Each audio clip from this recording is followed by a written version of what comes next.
Hey there, friends. Dave Paulides, Canada Missing Project. That is Huck L. Berry. She is in the room, our executive producer. Huck's channel. She's a sleepy dog. I kind of get it.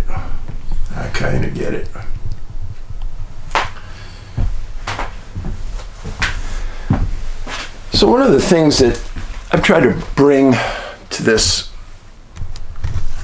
missing person channel is a sense of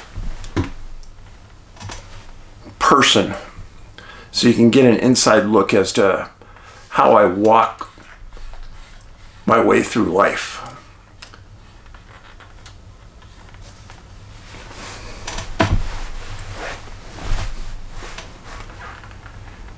In the last few years, it hasn't been fun.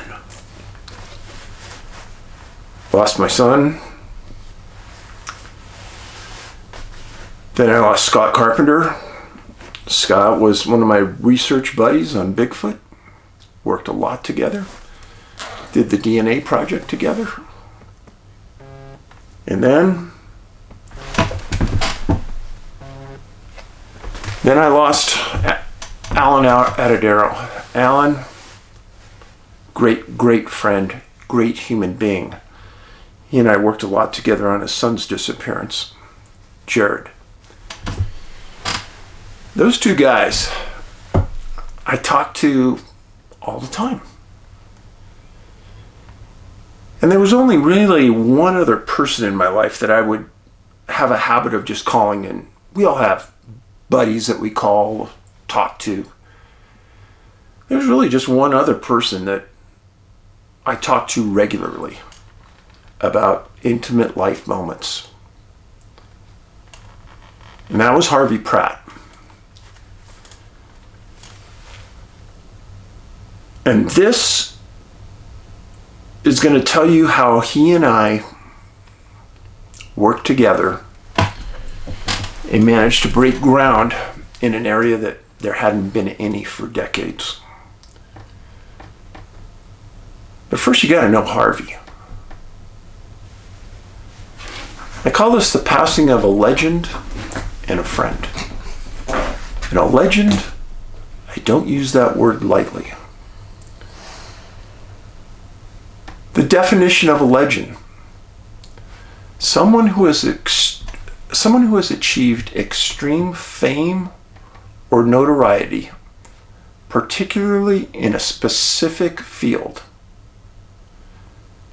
The use of the term is often denotes respect and admiration. I have extreme on both ends for Harvey. I know of nobody in my realm that deserves this term more than Harvey Pratt. Harvey was born in El Reno, Oklahoma, 84 years ago, and he ended up making his life in the Sooner State, Oklahoma. The majority of his life was centered around Oklahoma City. Harvey was a husband, father, grandfather, uncle, best friend, and a Cheyenne Arapaho Native American chief and retired Oklahoma State Bureau of Investigation special agent. His life's commitment to public service started in 1962 when he enlisted in the U.S. Marines. This is a great photo. Right after basic training. You don't see these very often. He did his basic in San Diego, did also advanced training there, and then was promptly shipped to Da Nang Air Force Base in Vietnam, where he was part of a Marine air rescue and security team that went out and saved countless downed pilots.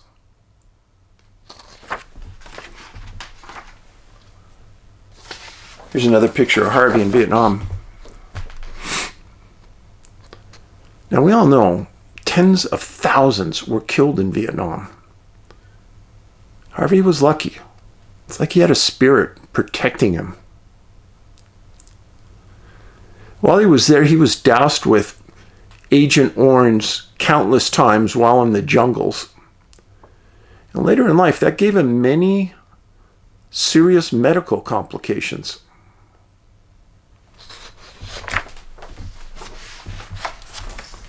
He finished his Marine tour, came back to Oklahoma City, and he ended up getting a job for the Midwest Police Department in Oklahoma as a police officer.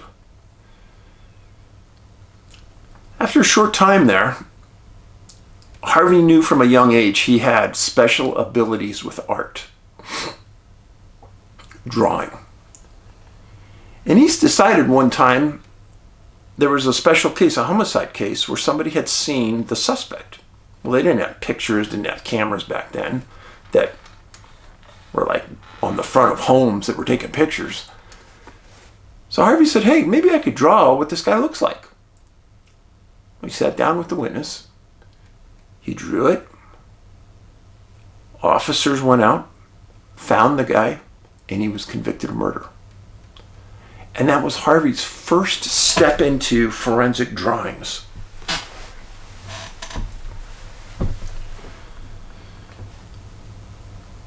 Harvey had a lifelong yearning to learn.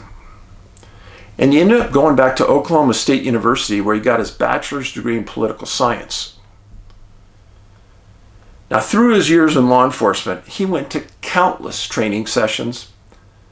The Bureau sent him to the FBI Academy, where he graduated.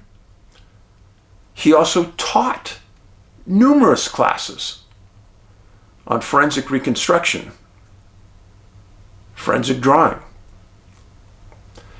In fact, a post I made on X a few days ago about this exact same situation that I'm talking about today. One of my followers said, I actually took a class from Harvey. That was kind of cool. In 1972, Mr. Pratt's life changed. He joined the Oklahoma Bureau of Investigation as a special agent.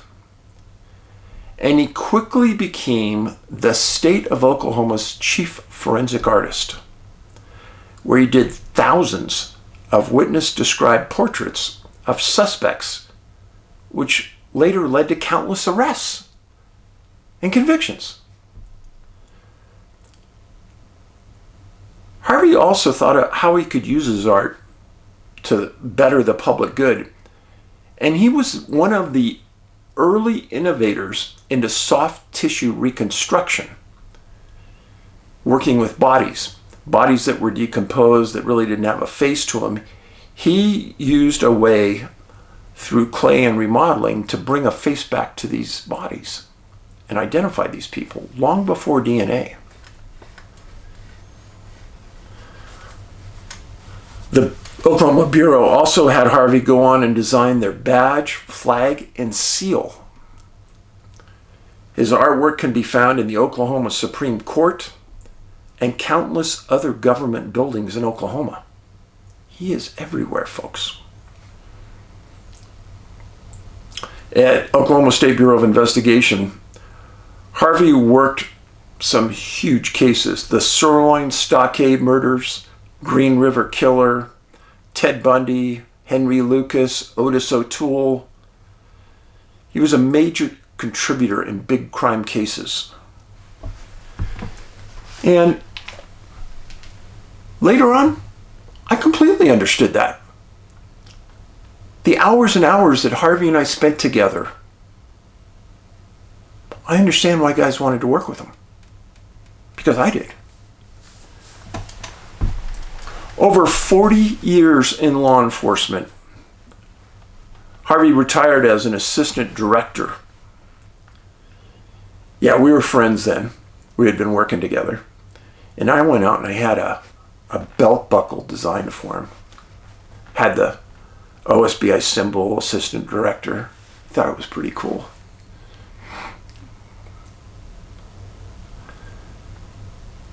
Well, the Native Americans of Oklahoma recognized Harvey as well as a unique person.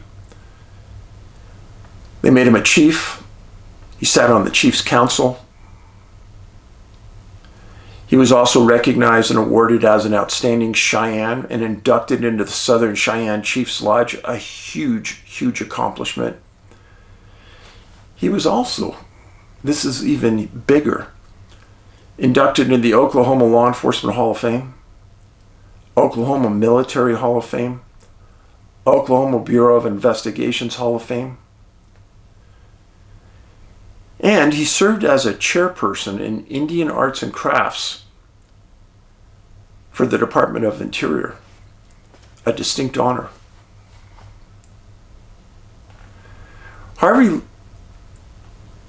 in his later years, got to be known worldwide for his oil, watercolor, metal, clay, and wood art.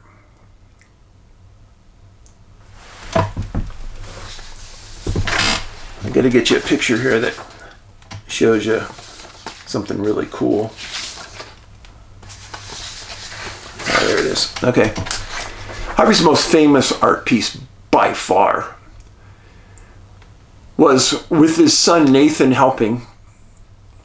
He designed the Smithsonian National Native American Veterans Memorial.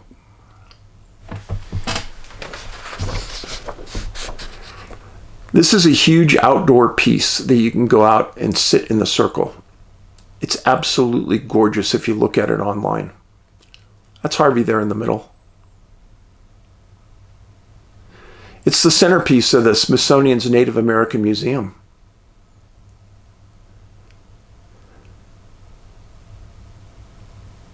Harvey was one of over 100 top artists in the world that competed for the honor to do the design. How could anybody else do it? Come on. He was a U.S. Marine, Native American chief, well-known artist throughout Oklahoma. He was the person to do it. He was made for the job.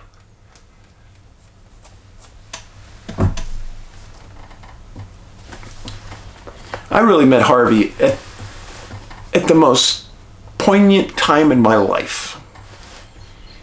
I'd just gone through a divorce, and I'd been working on a project for a while in Hoopa in Northern California. And it was about Bigfoot. I was paid to go out and do the research, so I did it. And I had a series of witnesses that had close encounters with the biped. And I knew I needed an FBI-trained forensic artist to come in and draw what was seen by the witnesses. Because there were no professional researchers out there doing this with an FBI-trained forensic artist. Because when they do the sketch, it's not their drawing, it's your drawing. They draw it to your specifications, and they consistently go back to you to make sure it's correct. Every other drawing was made by an artist.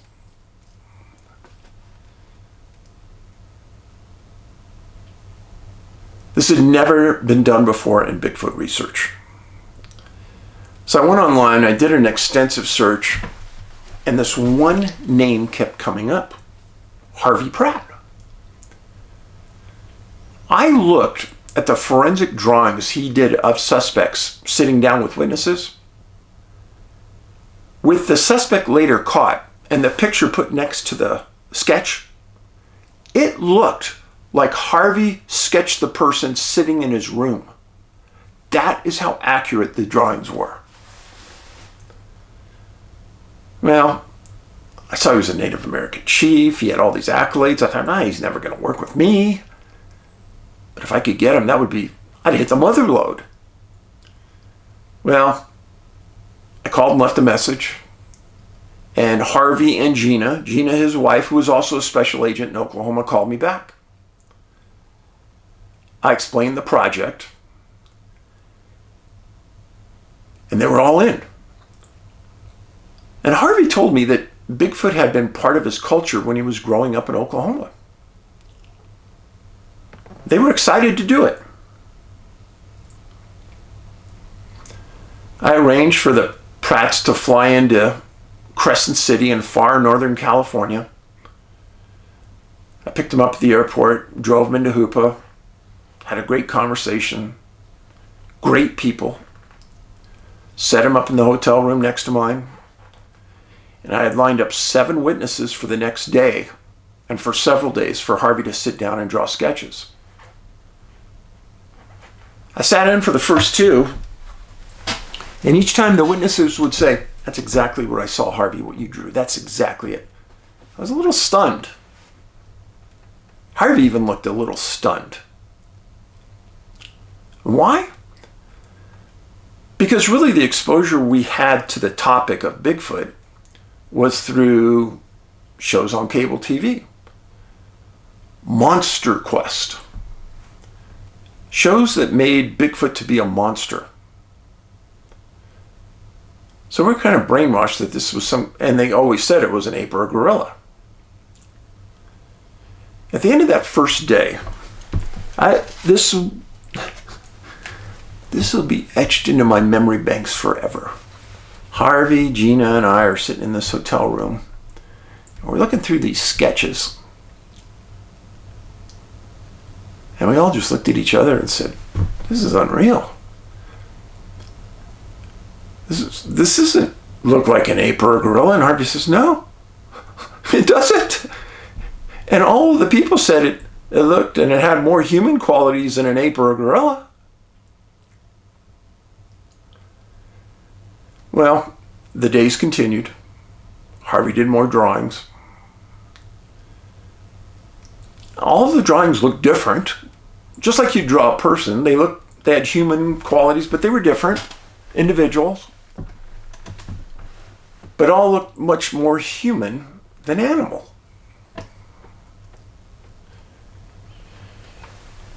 At the end of my 2 years, I collected all the affidavits that were signed by these witnesses. One of the requirements I had is that the people had to sign an affidavit to what they observed, signing in a penalty of perjury. And then Harvey did the drawings. Well, at the end of my time in Hoopa, I sat down and I wrote the Hoopa Project. Yes, that is Harvey's drawing right on the cover. And his drawings are found throughout this first book. And I must say, the book was a huge hit, but it was nothing I did. It was Harvey's drawings.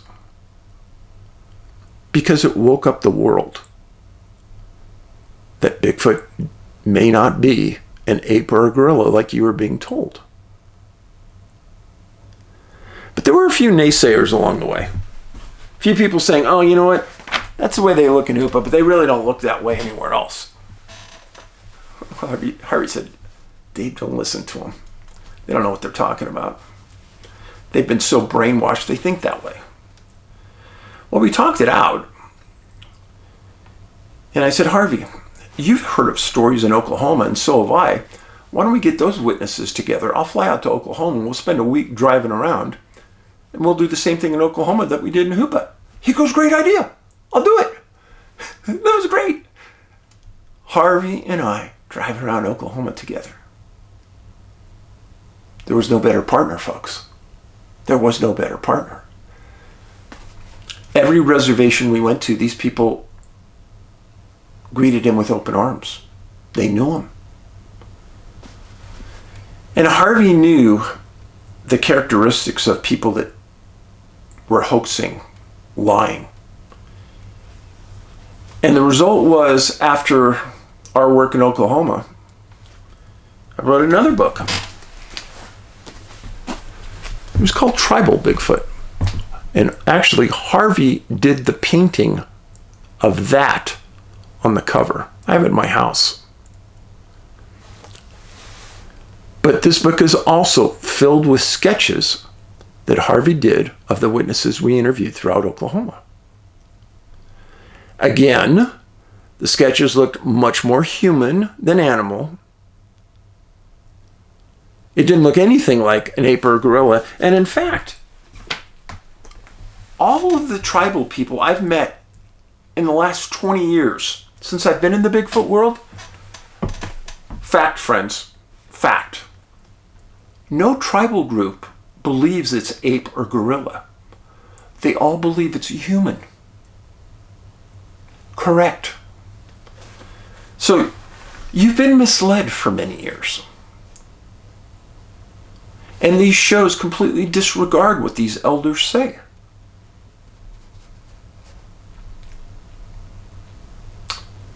Well, Harvey and I continued to do sketches, continued to be friends. I took Harvey to a bunch of different conferences together.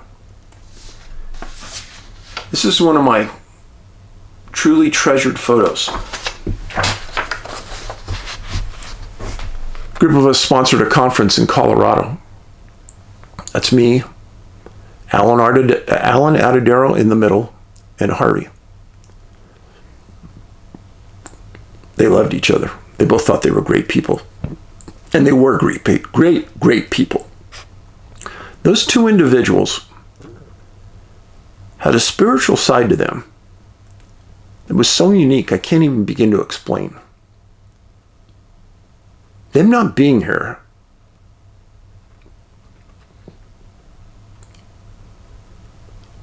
hard to comprehend. While we were at one of the conferences, Harvey was manning a table. This was in Texas. I was a couple tables down. Harvey had the sketches he had done for my books on his table.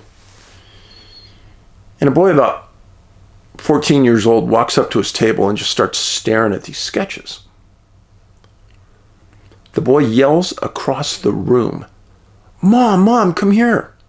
She comes over and says, Mom, this is what I saw. It wasn't the sketch of the other person did. This is what I saw. It looks more human. This is it. Harvey and I looked at the boy. Holy cow. It's a true story. How many more witnesses are there out there that were led to believe it was an ape or a gorilla and promised, oh yeah, we'll do the best we can at the drawing, and then drew an ape or a gorilla and said, yeah, this is really what you saw. This boy came out and said, no, this is what I saw.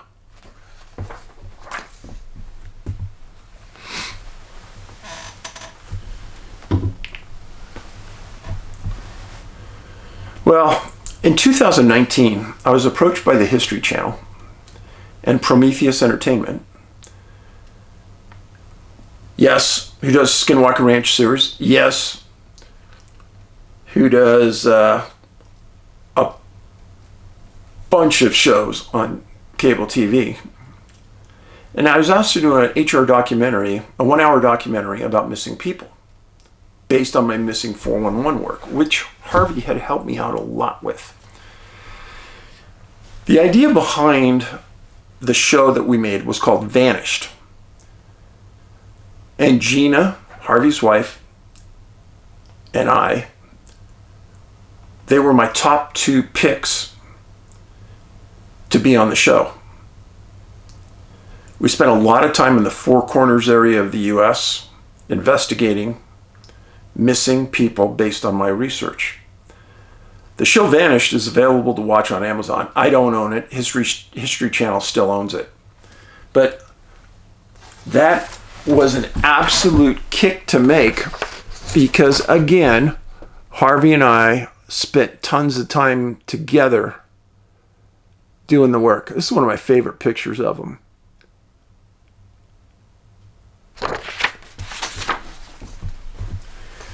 Well, at about that time, Ben asked me to do a documentary called Missing 411.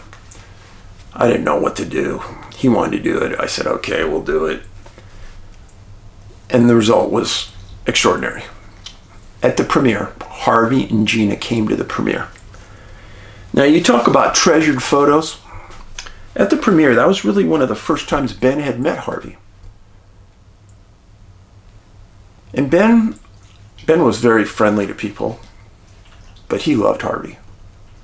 He told me there, he goes, Dad, that man is special.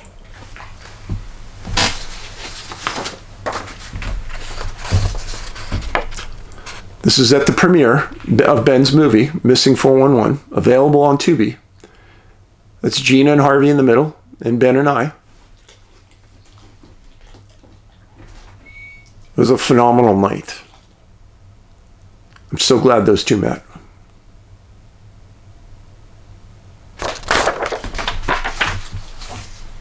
Here's another photo of when we were filming Vanished. And we're at Mesa Verde National Park. There's Harvey, Gina, and the crew. Yes, huge crew. And a U.S. Park Ranger right there that we used in filming the episode.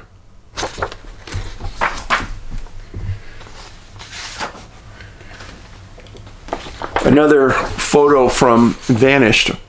We filmed part of the episode at my house in Colorado. And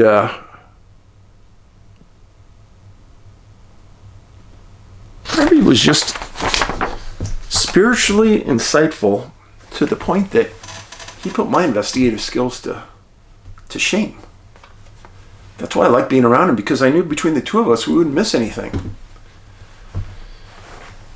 Well, in 2024, it went into production my own documentary on Sasquatch, American Sasquatch, Man, Myth, or Monster. Harvey was again in this movie. I had to have him in it. He was the cornerstone of all my research. He helped me immensely. And he described in the movie how portals work with Bigfoot, how they come into play, and how the biped can disappear. He gave us a tour of some of his artwork. Now, I wrote a book by the same title as the movie, and in the book is Harvey's sketches that he did of personal encounters, new ones that I have uncovered in the last 3 or 4 years. I sent them on to Harvey. He did the sketches. The stories are in the book and the sketches. Harvey and I completed 3 books together. Hoopa Project, Tribal Bigfoot, American Sasquatch. And we did 2 movies together, Vanished and American Sasquatch. I've never worked with someone so much, cared about them so much, and they offered so much to the production of each work. Really.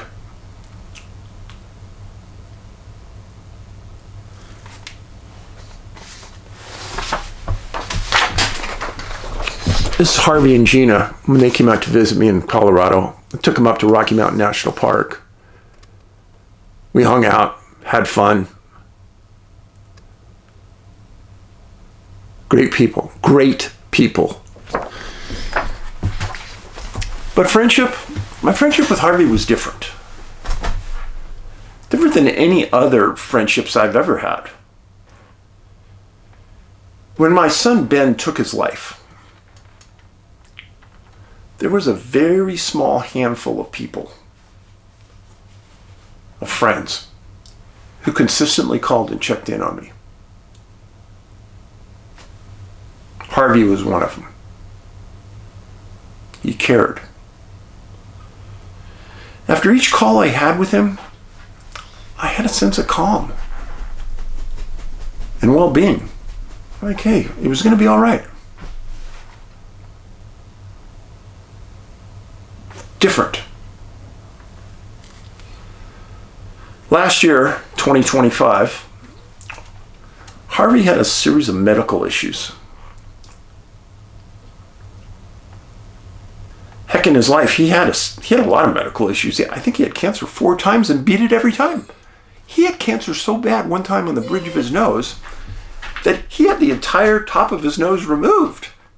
And he goes, Dave, I can't see. I can't see anybody until all this heals. I didn't see him for months. But afterwards, he looked great. Well, everyone thought that initially the medical issues were going to be benign, related to a gallbladder that was removed. But tests later revealed on his stomach showed he had stomach cancer. He had a few exploratory surgeries that confirmed that there wasn't going to be a lifeline this time. And the cancer was progressing swiftly.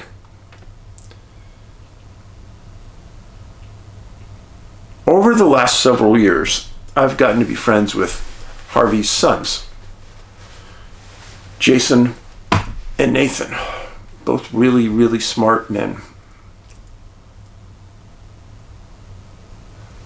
On December 23rd of last year, right before Christmas, I was contacted by Harvey's boys and told that things looked grim.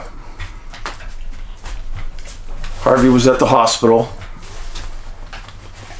and he really wasn't cognizant of what was going on. They thought that he didn't have much time. So I called Gina, and I asked her if it would be okay if I came out. She said, "Dave, that's a good idea. You need to come."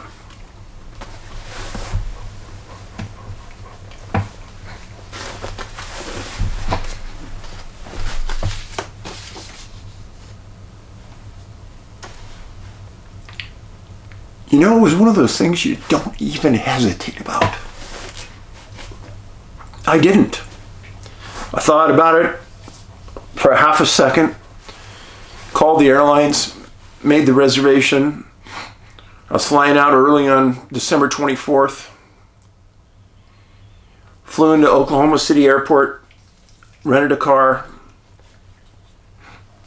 drove into a hotel near the hospital, and Nathan, his son, came out to meet me that night. We had a long talk.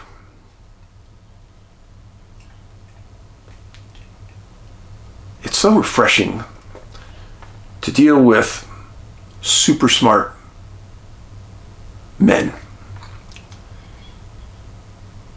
And Judson and Nathan were that way. Nathan had told me that his dad had gone downhill rapidly. There really wasn't a lot to expect, but he needed to see him before he passed. And we just had a good long conversation about his life. Went to bed, woke up early.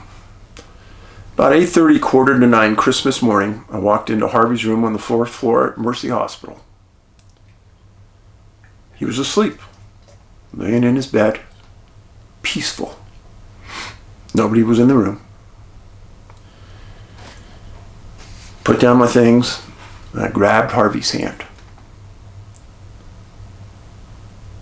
A few seconds later, he opened his eyes, looked at me, and as clear as day, "Davey, I heard you were coming."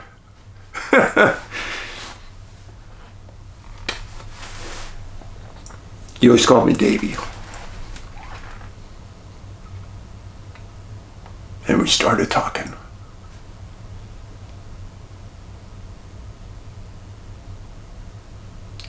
Short time later, Gina arrives. And Gina and Harvey connected at the hip. Gina had taken care of Harvey during his condition, watched over him just like a great wife would. I thanked her for taking such good care of Harvey.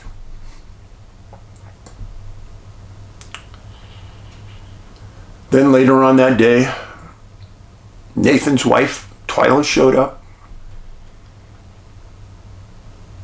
Nathan had been there all night the night before, so he was sleeping, and then Judson, his other son, showed up. And Harvey was awake. He was right there. He knew what was going on. He joined in the conversation. I was blown away how together he had it. We talked about old times, talked about old cases. At one point,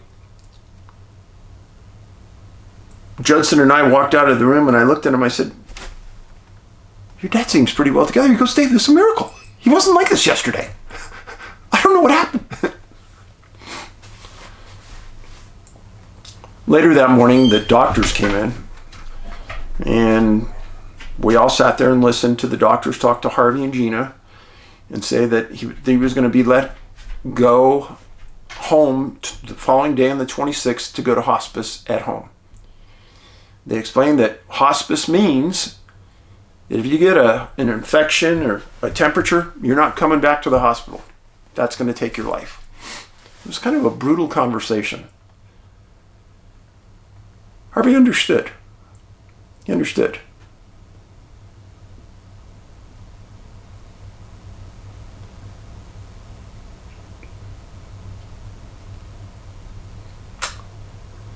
At one point, they gave him some more meds, and he nodded off. So Gina, I, Twyla, and Judson went down to the cafeteria, had lunch, talked about what was happening. They all agreed that he was all there today. It was a miracle. It was a miracle. They hung out for a while more. I went up to the room, stayed there a while more. At one point, everyone left the room and it was just me. And I was going to catch a flight out that night to go home Christmas night.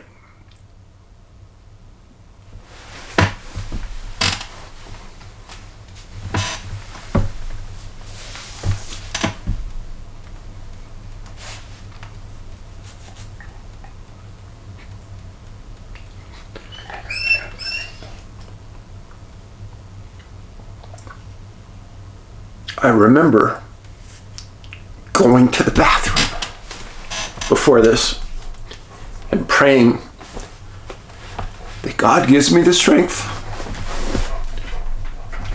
to hold my act together to get my words out to Harvey. I prayed twice for this. He gave it to me.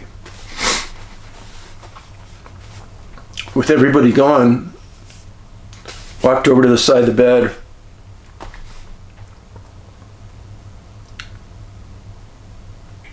held Harvey's hand, and I told him that if he didn't understand, I want to make it clear, your contribution to our world was huge. If we were sent down to contribute something to mankind, Harvey, you did your share. You are a great person. You changed the way people perceive many things of our world. And I told him the biggest thing, you did so much for me, I can't even begin to explain to you how much I appreciate you. I feel like I was blessed to have you in my life.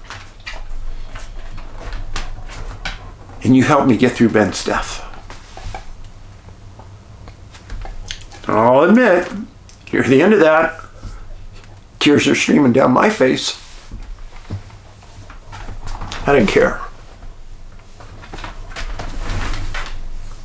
I told him I loved him. I'm holding his hand. I kissed his forehead. And his last words to me, looking at me, we had a good ride.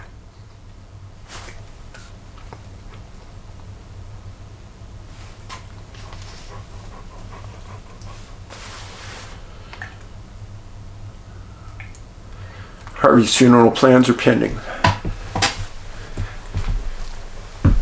Paulides out.